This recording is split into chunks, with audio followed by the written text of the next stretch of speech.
And I was walking from back of the house to the front, just like always, and it was pretty quiet. And I heard a little girl's voice either say the word dad or say the word dead. I wasn't sure. And then I, of course, looked around. I thought it maybe was a girl passing up front, but I didn't see anybody.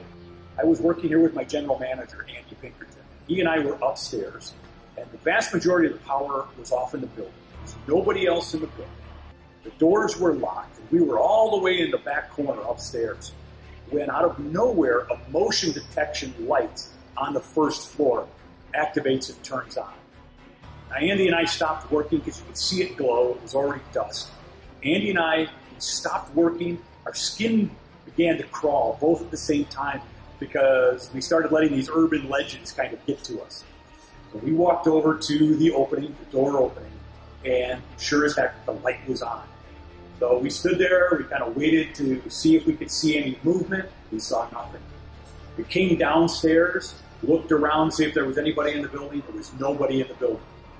Shortly thereafter, the light turns itself off, as most motion detection lights do.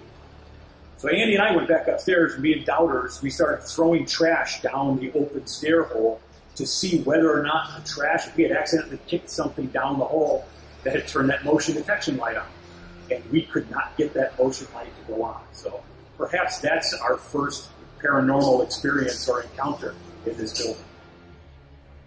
On September 25th, members of the Florida Today team joined the Space Coast Paranormal Society at the future home of Helen Blaze's brewery. Oh, it's a perfect angle that you can see right into the vault. We're at Helen Blaze's doing our I can't say the G word here, so our spirit investigation for our Brevard's Most Haunted. And Chad Talley from the Space Coast Paranormal Society said that when he walks through this room, he walked through like four people.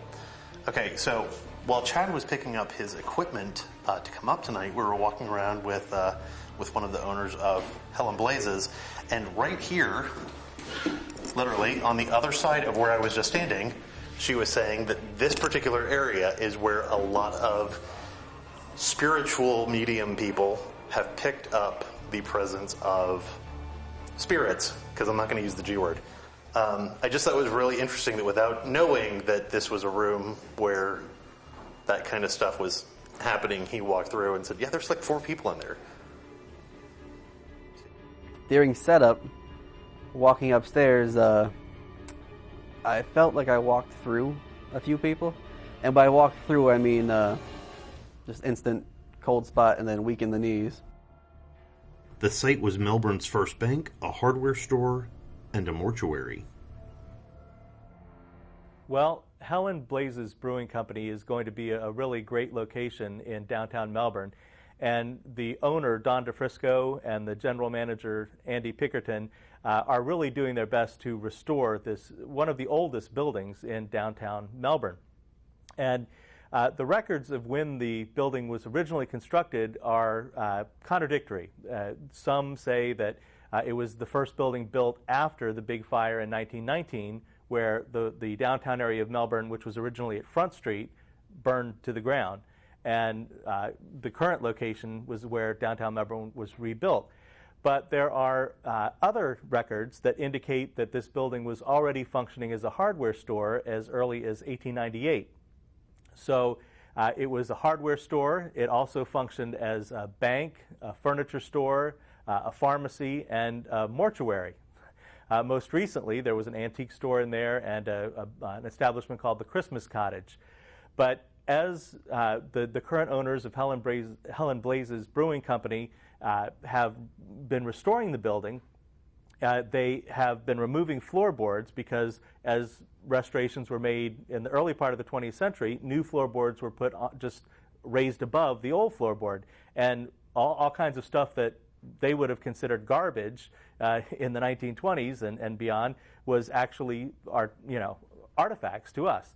So all sorts of interesting things have been recovered: business receipts, pharmaceutical bottles, all sorts of interesting artifacts have been uncovered. An 1848 pre-Civil War coin was discovered.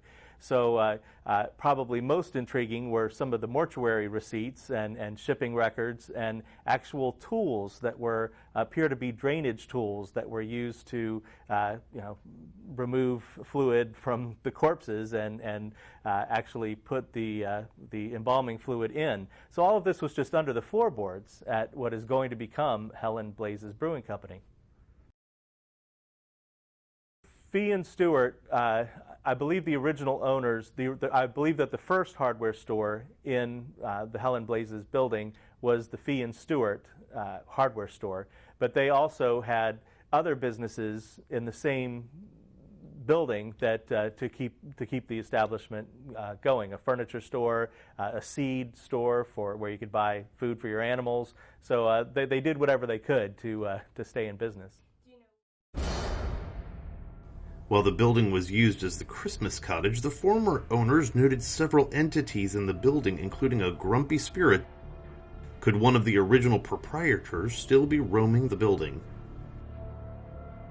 And I turn around, and in the doorway I see just this shadow of a person just standing there staring at me. And then it's just gone. And as I'm walking back that way to go back downstairs, I can hear it and I can feel it behind me just following me to the stairs. Not so much like a malicious thing, more like, what are you doing? So after setup, we start, and Gail has her dowsing rods. And what those are, it's these rods that they go side to side. You can have them cross for yes or go apart for no. And we asked if it was Stewart. Is your name Stewart? And it was Stewart following us around upstairs. Okay, that's just creepy. Yeah, it was a lot of fun. Helen Blazes Brewery is scheduled to open in early 2016. Be sure to stop by and tell Mr. Stewart hello.